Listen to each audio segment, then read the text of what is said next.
forensic audit workshop update. Brother Richard, I know I say Richard, you got to get me right.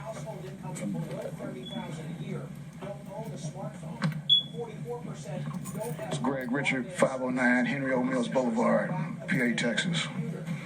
All right, I'm going to be talking about the forensic audit that's been dragging for the past, I guess, 3 or so years. How many of you guys, councilmen, have actually read the contract as well as the findings that the forensic audit company BKD issued out?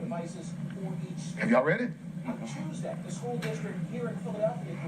Do you know what's in it? Let me break down some of the issues that I've got, okay? First, the findings came out almost a year ago, last March or April, okay? And I don't think anybody really read it because I came and spoke about 2 months ago and I explicitly showed you guys where they found 556 vendors were suspect to $143 million worth of possible fraud. That's a lot of money.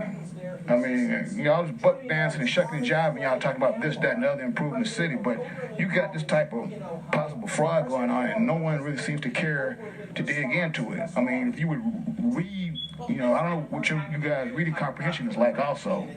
Maybe that might be a problem as well, but all you gotta do is just read the audit. I mean, I talked to the finance guy last week, and he was saying, well, I'm waiting on the council to give us some instruction on the questions to ask.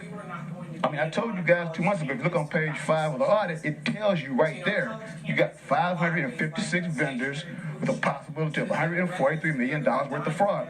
All you gotta do is tell the guy, we want a list of all those vendors and the money associated with the possible fraud. It's easy, simple. I mean, why can't that get done? I mean, to me, it's almost like either, you don't want to do it, you haven't read it, or you may have buddies or friends involved with the vendors that you might not want to find answers if you go about doing it. Now, back in 2015, I conducted my own independent audit of the Parker law firm, and this actually would set off the petition the citizens put together because the council was they really did not want to do the audit. We had to get, I don't know how many signatures. She could probably tell you. He did it, spent all the time and money doing all this, had the guys come out and do the audit, got the results, and it's just sitting there. It's telling you, you've got problems, and all you got to do, like I said before, these guys will not do your job for you. Auditors, all they will do will just lay out the problems, lay out the potential fraud. They tell you in the contract it's up to you to present this information to your own attorneys, the DA, state AG, whoever, feds, to deal with this. I mean, it's there. I mean, what are you guys waiting on? I mean, Easter Bunny? I mean, it's disgusting, actually. And I'm not the only one that feels this way. It's all over social media. People wondering why nothing is being done about the financial audit. So basically, I'm here again today to find out what is going to be the next step, how you guys can handle this.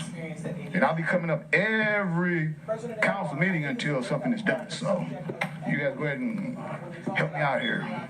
Thank you. Councilman Doucette. Yes, thank you, Mr. Richard.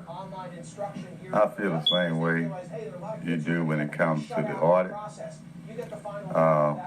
The citizens petitioned for the audit was conducted.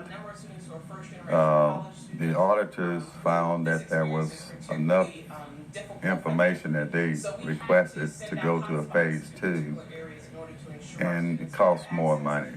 The audit was done. After the audit was done, the auditor gave the council the results. The results, they identified some red flag items. The council at that time said that they will conduct a workshop to go over these items that were flagged, the red flag. So I think what the council really owes the citizen, because the citizens petitioned this audit, and we paid a lot of money for it. Those items should be discussed. I will definitely be reading the contract of the auditors. Then I will come back to council, make a recommendation that we go over these red flag items. The reason we need to go over the red flag items because that will say that we addressed the items that were brought to our attention that we needed to address. And I think when we do that, it'll be closing the book on it.